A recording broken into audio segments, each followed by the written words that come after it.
Welcome to Our Girl Relationships. We talk about the problems people face in their day to day lives. Let's start with the video. My parents divorced 3 months ago, and things have been incredibly hectic for me and my mother. As my father earns less than my mother in the divorce, he asked for the house we were living in.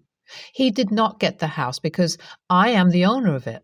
He insisted that he wanted to stay in the house because it is closer to his job, while my mother can shift as my mother's office was a 3 hour drive from our home, but 30 minutes drive from my grandparents' house.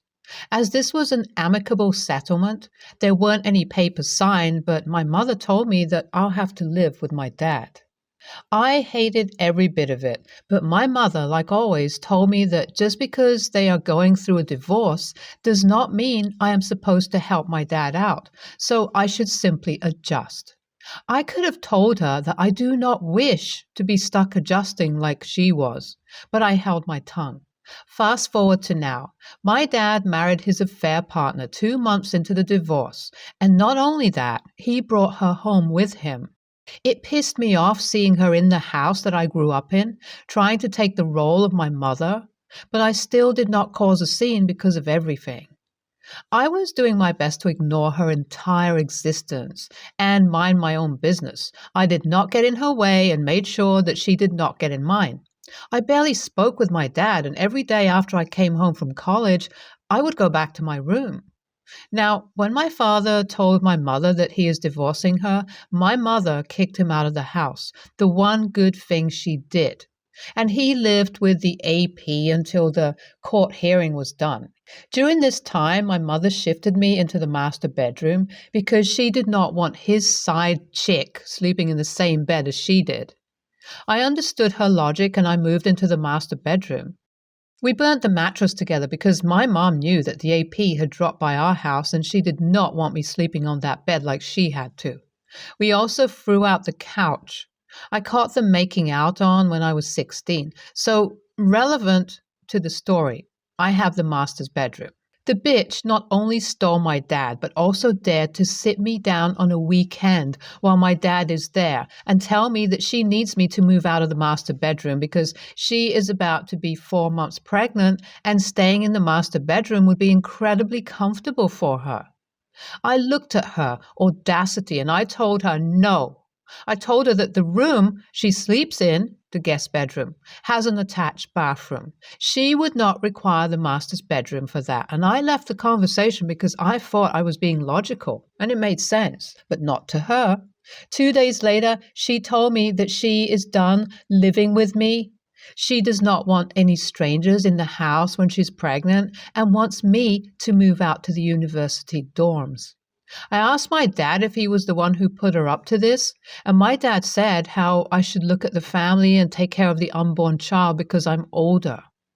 I laughed in their face and told the SM that she is more than welcome to leave the house if she does not like the room allotted to her.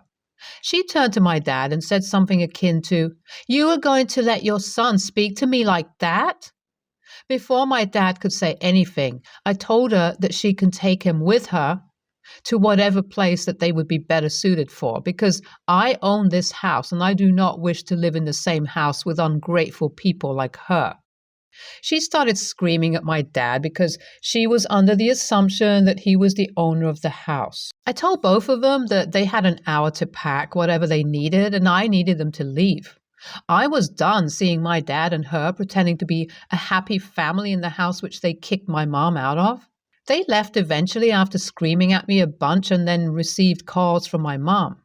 She said that I'm an extremely selfish person, just like my father, and I have been wondering if I was truly selfish for kicking them out. I will try to give the backstory here because a lot of you had been asking about that. I'm 22, male, and I have known about my dad's infidelity since I was 16 and walked in on him kissing a woman in our living room. He is a teacher at the local middle school, and my mother is an architect.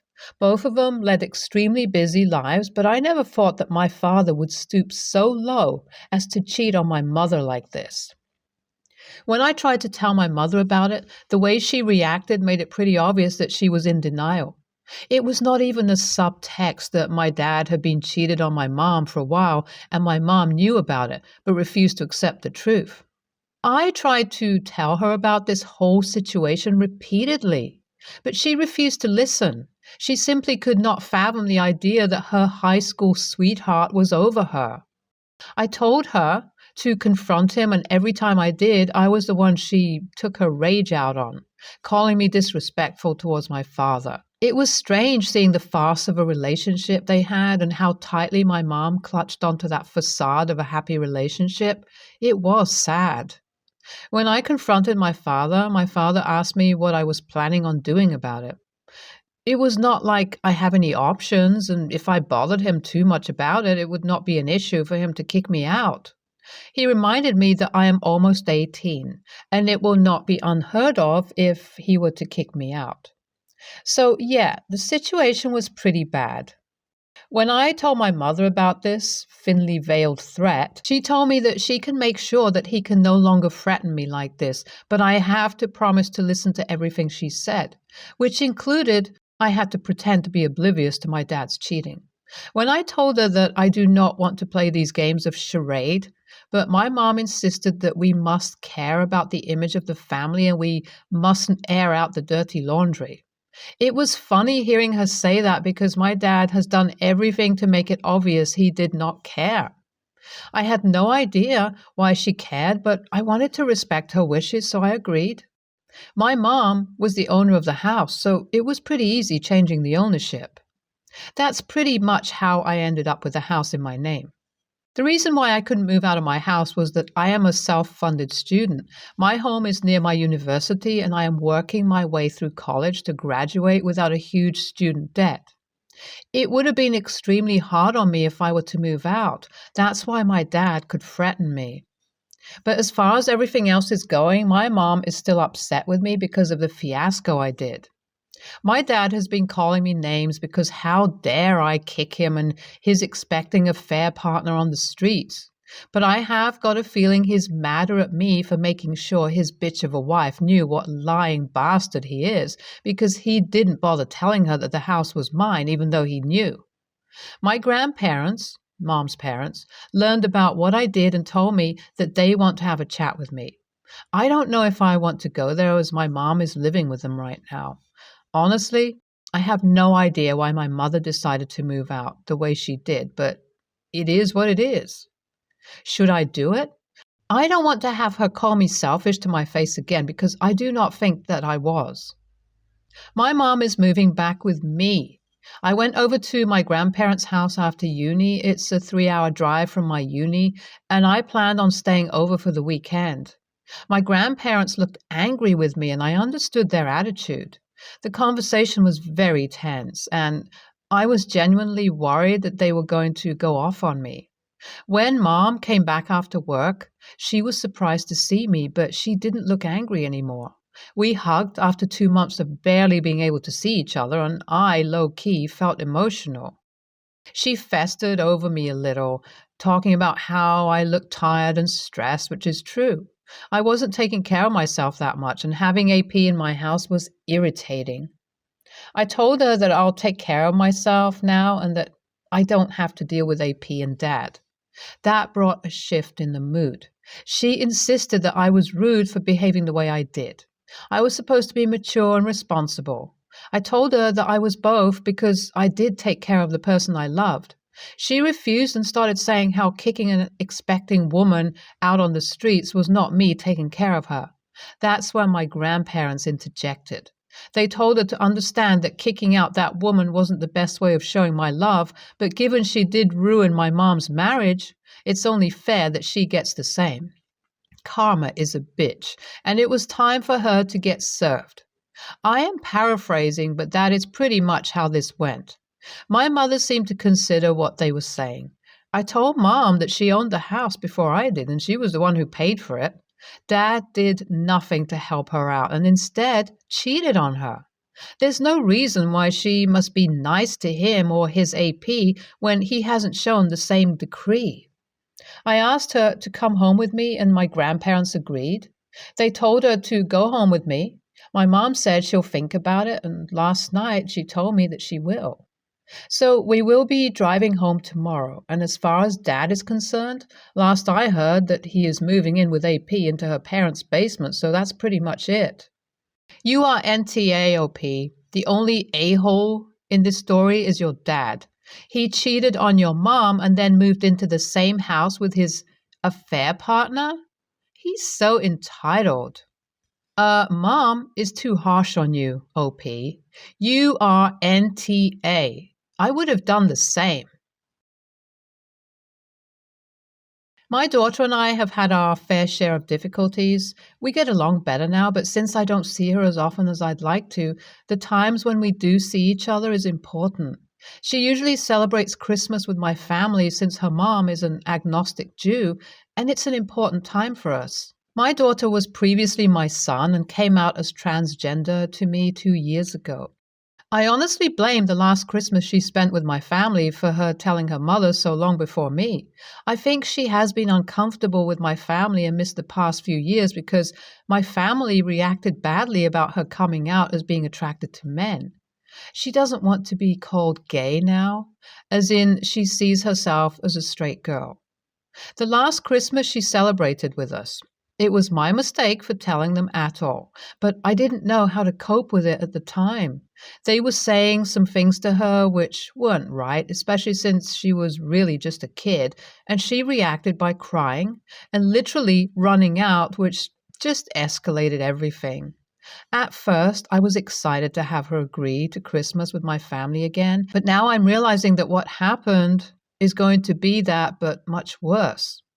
I don't want to see my daughter crying again, and I want to improve our relationship. My solution seems to be causing more issues. I was thinking I could celebrate Christmas with my family without her and then do a separate Christmas celebration with her. I even told her she could bring her boyfriend, something she would not be able to do if she went to my family's Christmas. The issue is, the only other days around that time that I'm free, I'm doing Christmas with my fiance's family, and then me and the guys, been friends since high school, have this tradition that I can't skip. My fiance is also struggling to be accepting, so I can't bring my daughter to her family's Christmas either. My daughter was upset because I had talked about how great our Christmas was going to be since we hadn't seen each other in a while. I said that we're still going to have a great Christmas and honestly, a better one without my family. She says she doesn't care about not being able to celebrate with my family. She says that she wanted to celebrate with me. And I told her she still will. She started saying that she's always the lowest priority in my life and that she doesn't want to try to have a relationship with me anymore. For any other dads out there, I'm pretty sure you can understand why I'm writing here. That shit hurt. But there's nothing else I can really do, so would I be the a-hole? I thought she was just being sensitive, but typically when your kid is being sensitive, it's still important. I know that from experience. Buddy, your daughter has told you that she's the lowest priority in your life because you've shown her that. That shit hurts? That's because it's true, and you know it. YTA, ask your daughter what she needs from you, and do it. If you want this to be right, you are her father. Act like it. YWBTA, if your daughter is your priority, make her your priority. Pick her. Ask her how she wants to celebrate, whether it's just the two of you or whatever family she wants to celebrate with. She should never be made to feel uncomfortable because she's trans. She should come first. She's more important than your high school buddies, your fiancé who is struggling to be accepting, or your family who made her cry. By telling her that you can't change these commitments, you're telling her that they're more important than her. They're not. I, 30, female, have been friends with my friend Mary, 27, female, for roughly 5 years. We're completely different people who met at work and somehow became pretty close friends. 3 years into our friendship, Mary started becoming sick. No one really knew what was going on, but it all escalated into her passing out at work and needing ambulance to get to a hospital. I could sense she was scared because she didn't know what was wrong with her. I took it extremely serious and stood by her side through it all. Whenever she texted or called me because of her medical emergency, aka her being scared to collapse or faint randomly, I'd immediately answer and go see her. I spent many days by her side and often spent all day accompanying her until her husband or a direct family member took over. This all went on for roughly a year until she was finally diagnosed with severe anxiety and panic disorder. She did get it treated through therapy and returned to a new normal, being able to do things alone again. In the meantime, my life had changed drastically. I found a new job, met my now husband, and we moved into our own place. Naturally, we hadn't seen and spoken much during that time because I was so busy. Anyway, I found out that Mary's condition had gotten worse recently when she called me in the middle of the night asking me to accompany her until her husband would be back from work. I did go to see her, and upon asking her why therapy was no longer helping, she claimed she quit therapy because she wanted to get through it on her own. I asked her if her family knew, but she said she didn't want to worry them, so they don't know. Her husband knows. Well, her calls became more frequent again, but this time it was hard for me to just leave everything and be there for her. At first, I was there for her again, but with time, I just didn't have the energy to do so anymore.